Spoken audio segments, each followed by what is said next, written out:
Shalom, nous allons étudier le Daf Lamed Zayin dans Masechet Psachin. Nous reprenons à la dernière ligne du Daf Lamed Vav Amud Bet avec une braïta. Tanora Banan, Enofin Pat Ava, Pesach. On n'a pas le droit pendant Pesach de faire cuire une matzah avec une pâte épaisse. Ça, c'est l'avis de Bet Shammai, livré. Bet Shammai, la Gemara définira l'épaisseur qui est problématique. Ou Bet Hillel Matirin, Bet Hillel disent que c'est bon. Maintenant, la Gemara nous dit, Vekama Pat Ava, c'est combien quelque chose qui est épais pour que ça pose problème pour Bet Shammai? Amar Avuna Tefach. Au moins un tefar, à peu près 8-10 cm. Chez Ken Masinoube Lechem Apanim, tefar, parce que le fameux pain qui est Lechem Apanim au Beth Amikdash, qui ne devait pas être chametz, il était de un tefar. Donc c'est après un tefar que ça peut poser problème, parce qu'on voit bien qu'un tefar au Beth Amikdash, ce n'était pas un problème. Agma dit, attends. Mat Kifla, Rav Yosef qui objecte, Imam Bezrizim, Bezrizim, mais qui te dit que ce qui était autorisé au Beth Amikdash est autorisé selon tout le monde, même selon Beth Shammai pendant Pessah. Là-bas, c'était des Kohanim, les Zrizim, on a dit, ils sont zélés. Mais les Matzot, on les fait tous. Ils m'ont pas Amela, ils m'ont pas Chena Amela. Et en plus, là-bas, c'est par rapport à une pâte qui était travaillée énormément, donc qui a tendance à moins lever. Mais nous, les pâtes que nous faisons, on les travaille pas autant que les Chemapani. Et en plus, là-bas, on faisait en sorte que le feu soit très fort et que le feu soit fait avec du bois très très sec. Et donc, il n'y a aucune humidité à côté du pain. Chez nous, c'est pas le cas.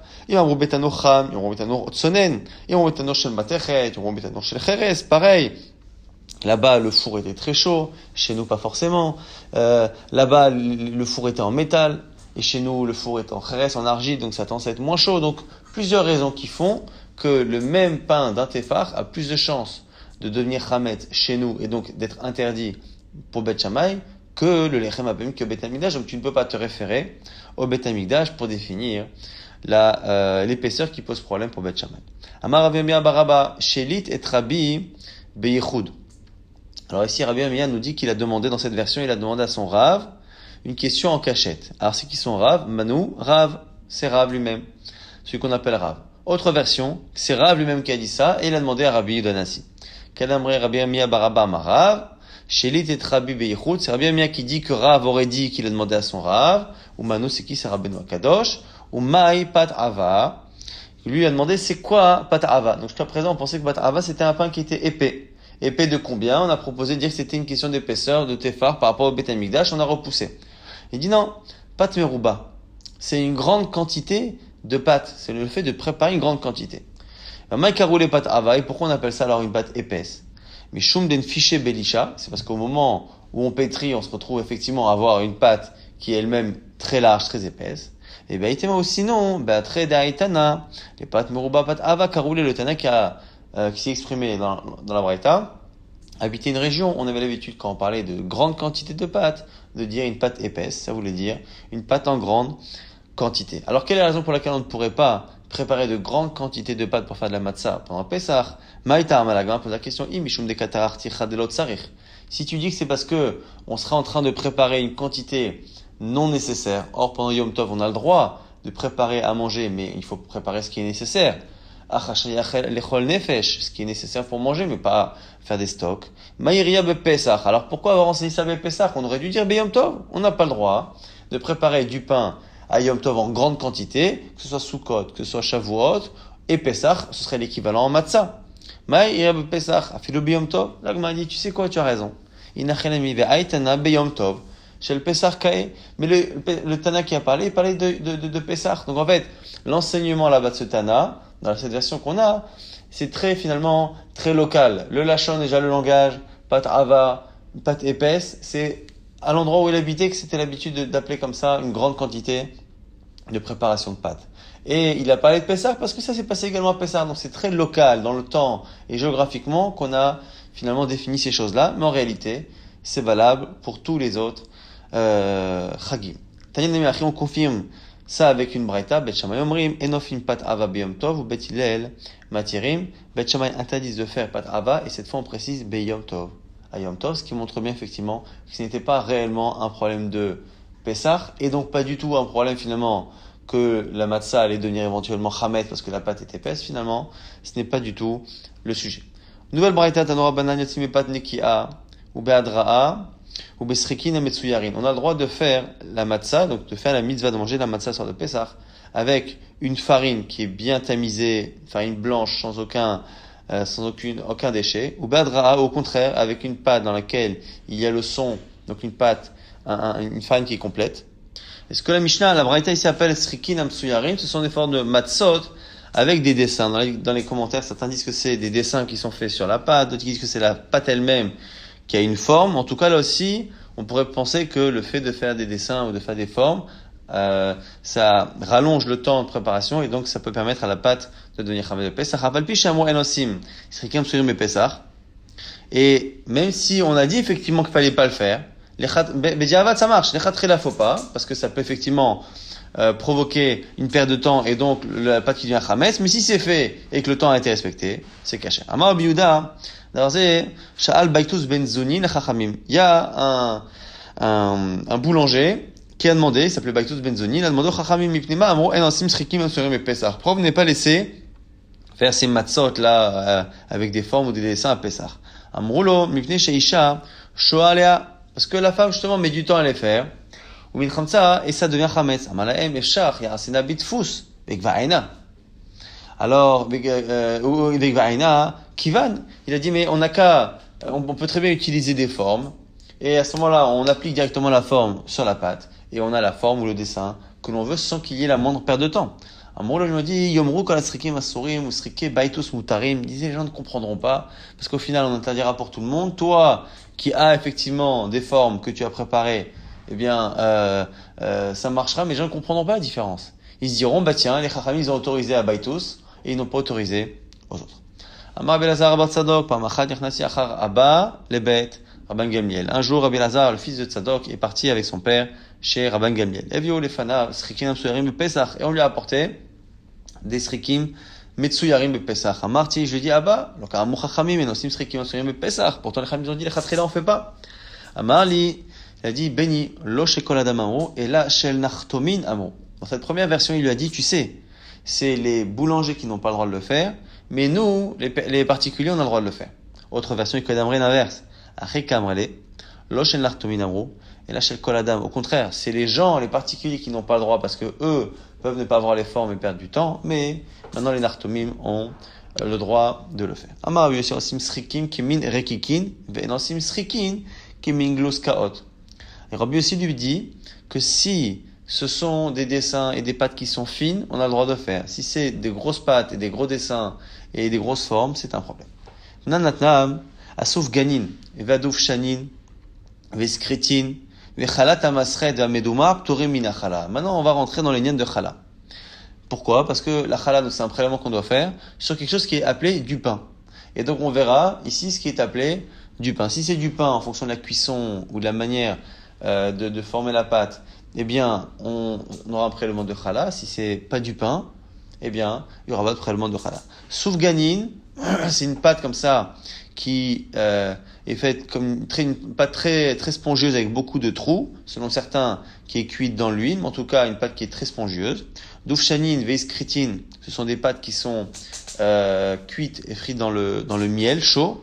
Chalat amasret, c'est a priori du pain qui est cuit sur une forme de poêle. Et medouma, c'est une pâte dans laquelle il y a de la trouma qui s'est mélangée dedans. Et donc, il pose un problème. Tout ça, c'est pato minachala, parce que comme la trouma, il n'y a pas de prélèvement de chala dessus, une pâte dans laquelle il y a de la trouma, et donc, du coup, on ne peut pas faire de prélèvement de chala. Maï chalat amasret amar Rabbi Yoshua ben Levi, ze chalut shel balebati. Chalat amasret, ici, on nous explique, selon Rabbi Yoshua ben Levi, que c'est une pâte qui est cuite avec de l'eau bouillante. Amar Shlakish, halalou, maase ilfas. Et maintenant, sur tout ce qu'on a cité là-haut, on va avoir une discussion. Resh Lakish nous dit, tu sais, tout ce qu'il dit là-haut, maase ilfas en. Les soufganin, doufchanin, iskrikin et chalat amasret, tout ça, c'est cuit dans des sortes de grosses marmites. C'est pas cuit dans un four directement. Rabbi Yochanan amar, maase ilfas ravin. Lui, Rabbi Yochanan dit pas du tout.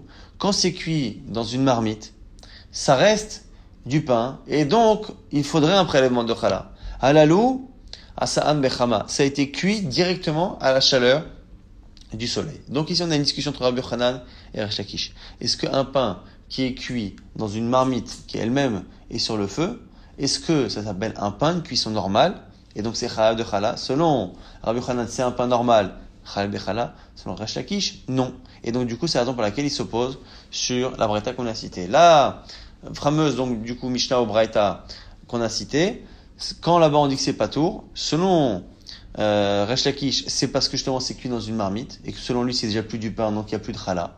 Selon Rabbi Yochanan, pas du tout, parce que si c'était dans une marmite, il faudrait faire la Chala. Donc c'est forcément que c'est une cuisson très très anormale, la cuisson directement au soleil. La Gemara va apporter des preuves contre Resh Lakish pour essayer de prouver justement que il fasse dans une marmite. A priori, ça s'appelle du pain avec des prélèvements classiques. Métivé, soufganin, douchani, veskritin, asaan, bilfas, rabim, bechama, pturim. On a une braïta clairement qui dit les pains qu'on a cités, soufganin, douchanin, veskritin, si c'est fait dans une marmite, il faut prélever la chala. Au soleil, il faut pas prélever la chala. Donc c'est une braïta qui dit quasiment mot à mot la même chose que Rabbi Yochanan. Si vous faites des Resh Lakish, c'est une vraie objection à Resh Lakish. La Gemara nous dit Ma'ola ma lechar Rabbi Shimon Lakish, achav ma'askinan she'irtiachul basof idbik. Resh Lakish est d'accord que parfois quand c'est cuit dans une marmite, ça peut avoir le même statut qu'une cuisson au four. Mais ça dépend comment c'est fait. Comment à l'époque on cuisait dans un four, le four était chauffé et une fois que les parois du four étaient très chaudes, on collait la pâte sur la paroi du four et la pâte cuisait d'un côté grâce à la chaleur de la paroi et de l'autre côté à l'extérieur grâce à la chaleur du feu qu'il y avait dans le four. Celui qui ferait pareil avec une marmite, donc il laisse la marmite sur le feu et une fois qu'elle est très chaude, il est madbik, donc il fait coller la pâte sur les parois et ça cuit de cette manière à la fois grâce à la chaleur de la paroi et à la fois grâce à la chaleur ambiante. Là, Resh Lakish serait d'accord que ce mas et ilfas, c'est comme une cuisson au four et donc à ce moment-là, c'est effectivement chayav bechala. Et donc à chaque fois qu'on verra un enseignement qui a l'air de dire que quand c'est cuit à la marmite, c'est quand même du pain, Resh Lakish dira à chaque fois que c'est parce que c'est cuit de cette manière. La Gemara dit quoi le basof irti achmai achenemi de pturin.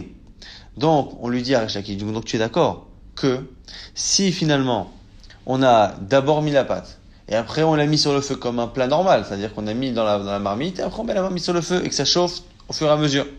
Selon toi, donc c'est pas tôt. Alors explique-moi pourquoi la Braïta, quand elle a voulu nous parler d'un cas où on n'est pas tôt, elle a dit le ilfas c'est chayav de chala.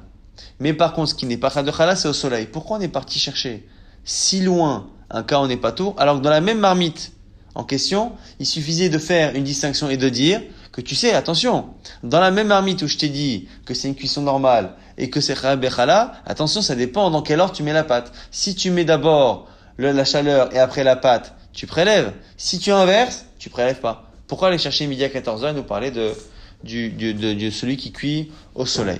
Au lieu d'aller chercher le ptour là-bas, dans une cuisson au soleil, il aurait fallu faire déjà un distinguo dans le cas qu'on a cité. Mais dans quel cas on est chayav? Comme on a dit, selon toi, Resh Lakish, il aurait fallu que la Braïta fasse la distinction et nous disent que dans le même cas qu'on a cité, en fonction de l'ordre, que l'on respecte ou pas, on est chayav ou pas. La Gemara dit, oui, il faut rajouter, tu as raison. Comme ça,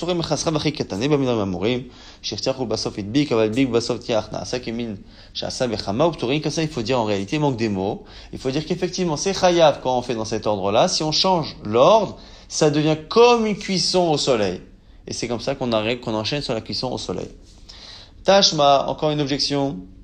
Yotz'in bematza hina ou bematza asuya beilfas. On peut faire la mitzvah de matzah le soir de Pessah avec une matzah qu'on appelle matzah hina. On verra que c'est une matzah qui n'est pas cuite comme on aurait tendance à le faire naturellement, donc elle n'est pas très cuite, et une matzah qui est faite beilfas. Et donc encore une fois c'est mécanique. Si on peut faire la mitzvah de matzah avec le ilfas, c'est que dans le ilfas ça s'appelle du pain, parce que ça doit quand même s'appeler du pain. La matzah, c'est aussi du pain, c'est le pain de Pessah. Et donc, si ça s'appelle du pain, ça veut dire qu'il faut prélever la chala. Donc, ça veut dire, c'est une preuve contre Resh Lakish.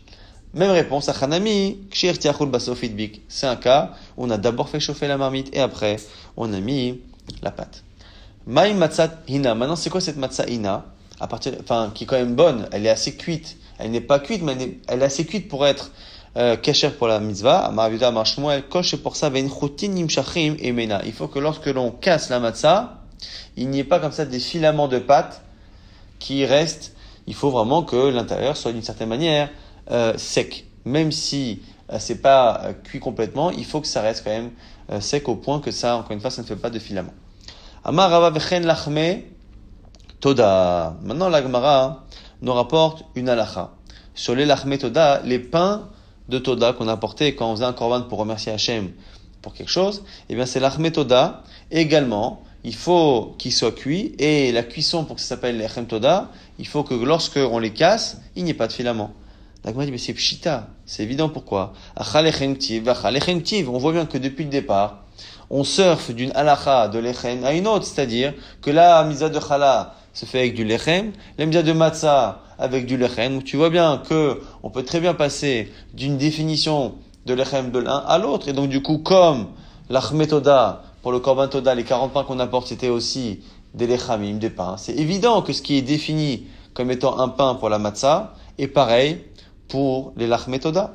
La Gemara dit non, c'est pas évident. Pourquoi? Ma'od et tema ho'il uktiv. Parce que c'est marqué là-bas, echad mikol korban. Echad shelo itol parus. Comme c'est marqué qu'il faudra prendre echad mikol korban. Un de tout le korban, de toute l'offrande. Echad shelo itol parus. On a l'impression que chaque pain doit être un pain entier. Et d'une certaine manière, on aurait pu penser qu'un pain qui n'est pas cuit comme d'habitude, il n'est pas considéré comme étant un pain entier, mais plutôt comme un pain coupé déjà. Donc finalement, c'est pour nous apprendre que ce n'était pas si évident, mais que finalement, à émettre que c'est pareil. Et que finalement, à partir du moment où quand on la casse, il n'y a pas de filament, ça s'appelle un lachem toda. On objecte avec une braïta métivée à Meïssa. Donc on va parler ici de pâtes au début qui sont pétries avec de l'eau bouillante. Meïssa, Bet Shammai potrim Bet Hillel mechayvim. Selon Bet Shammai, il n'y a pas besoin de prélever la chala. Selon Bet Hillel, oui.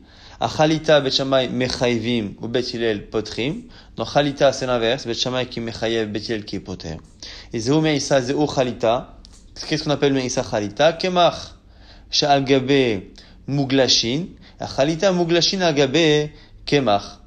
Est-ce que si l'eau bouillante si on met la farine sur l'eau bouillante, c'est ce qu'on appelle meïssa. Si on verse l'eau bouillante sur la farine avant de pétrir, c'est ce qu'on appelle mouglashi. Maintenant, Rabbi Shmuel bar Rabbi Yossi Omer, Mishum Aviv, Zeveze Liftour. Lui dit au nom de Rabbi Yossi que dans les deux cas, c'est pato. Autre version, Vamrela, Zeveze Lechiyuv, que dans les deux cas, on est chayav. Chacham Omrim, Echadze, Echadze, Asaan Beilfas Patour, Betano. Chayav. Et Chachamim viennent et disent, on s'en fiche de savoir si c'est de l'eau bouillante avant, après. À partir du moment où c'est fait dans un ilfas, dans une marmite, c'est pas tout. Si c'est fait dans un four, c'est chayav. Bon. Et l'agma au passage, dit Vetana kama maishna meisa ou maishna chalita. Dans la première version qu'on avait, on voyait que selon Bet Hillel, Bet Shammai, il y avait une vraie différence entre meisa et chalita, au point que finalement, on avait à chaque fois un qui disait chayav, l'autre qui disait patour, Amar Rabbi Yehuda Mar Shmuel, Vechen Amar Rabbi Yochanan, Veitema Rabbi Yoshua ben Levi, c'est tandis que c'est Rabbi Yochanan, c'est tandis que c'est Rabbi Yoshua ben Levi, qui machloket bazo, kach machloket bazo. Vetavra, ou mishishanazo, loshanazo. Il faut corriger, en fait, c'est une erreur. Et en réalité, il y a une version, soit on pense que l'eau bouillante, ça change, c'est plus du pain, et à ce moment-là on n'est pas tour, et celui qui le dit, Bet Hillel ou Bet Shammai, le pense dans les deux cas, qu'on ait mis avant, après. Donc finalement, Meïssa et Achalita, c'est toujours la même chose. Si, dans une version, on pense que Bet Hillel est poter, il est poter dans les deux. Si c'est Bet Shammai qui est poter, il est poter dans les deux. Donc finalement, il n'y a pas de distinction entre Meïssa et Achalita. En tout cas, on a vu déjà que Chachamim avait dit finalement que tout ça, eau bouillante ou pas eau bouillante, ça dépend de Ilfas ou de Tanour. Ilfas Patour et Tanour Chayav. Ce que la Gemara dit, Katanemia, tu as bien vu, Chachem Omrim, Echadze vechadze shassan bilfas pato, Betanour Chayav, Tioufta de Rabbi Yochanan, c'est une objection à Rabbi Yochanan, ça colle comme Resh Lakish. Malcha Rabbi Yochanan, Tanaï. Rabbi Yochanan dit, tu sais, au final, notre discussion, c'est une marloquet Tanaï. Il y a des braïtot qui vont aller comme moi et d'autres qui vont aller comme lui.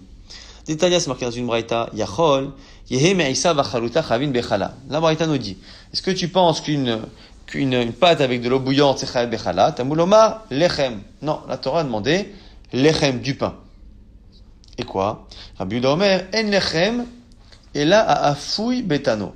Rabbi Yehuda vient, et lui dit, tu sais, ça ne s'appelle du pain que quand c'est cuit dans un tanour, dans un four. Bon, ça paraît un peu hors sujet, parce que Tanakama ne parlait pas d'un four ou pas, il parlait d'eau bouillante dans la farine.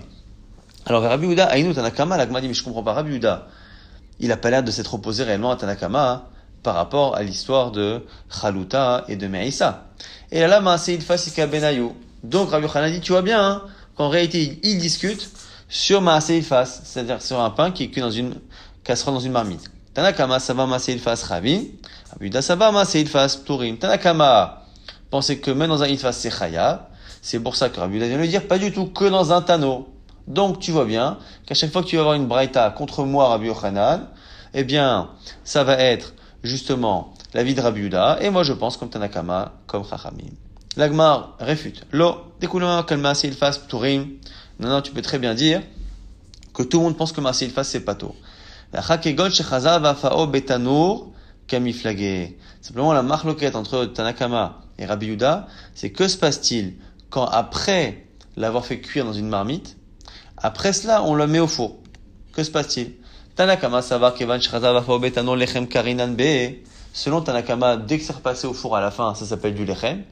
Lo echpatlan ce qui s'est passé avant. Rabbi Yuda savar et lechem ela afouy betano meikara. Selon Rabbi Yuda, il faut quelque chose qui soit cuit au four depuis le départ. Kevan de meikara la betano rafie.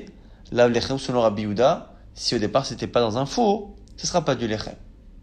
Amarava, Rava explique, Maïtama de Rabbi Yuda, quelle est la raison de Rabbi Yuda? Dirti ve'afou esanashim lachmechem betano rechad, au sujet là-bas des klalot, c'est marqué 10 femmes cuiront dans le même four, dans un four. De là on voit qu'il faut qu'un pain, pour qu'il s'appelle pain, soit cuit dans un four du début jusqu'à la fin. Lechem afouy betano rechad karouy lechem, ve'she'en afouy betano rechad, en karouy lechem. Maintenant on nous rapporte une mémoire par rapport à Maaseh Ilfas. Yativ, Rabba et Rabbi Yosef. Rabba Rabbi Yosef était achoré de Rabbi Zera derrière Rabbi Zera. Et lui-même, Rabbi Zera, Yativ Rabbi Zera, Kamei de Oula était devant Oula. Il y avait plusieurs rangées à l'époque en fonction de l'importance des élèves. Amalé Rabba et Rabbi Zera, Be'amine, Mi'aoula et Big Bimifnim, Ve'irtiach mi Bachutz. Rabba demande à Rabbi Zera, s'il te plaît, demande à Oula, que se passe-t-il si on a collé la pâte à l'intérieur, donc, de la marmite, et la reticha, le feu, et finalement à l'extérieur de la marmite, et chauffe la marmite. Mahou. Alors Amarli lui dit, Maïmale, qu'est-ce que je lui dise? Deya minale. Amarli, hey, nihu Maaseh Ilfas. Il va me dire, mais évidemment que c'est ça Maaseh Ilfas. Et donc c'est la marque loquette, Rabbi Yochanan Resh Lakish. Amalé Rabbi Yosef et Rabbi Zera, maintenant le deuxième élève lui dit à Rabbi Zera, Me'ou mine me'ou la edbig mi bifnim, avoka kenegdo.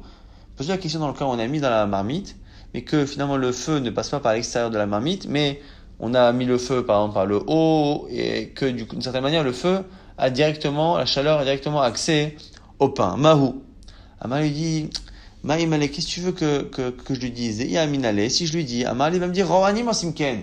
C'est aussi la manière que la majorité des gens pauvres ont l'habitude d'utiliser pour cuire du pain. Et donc, ça s'appelle Maaseh Ilfas. Et donc, c'est la marque loquette entre Rabbi Yochanan et Resh Lakish.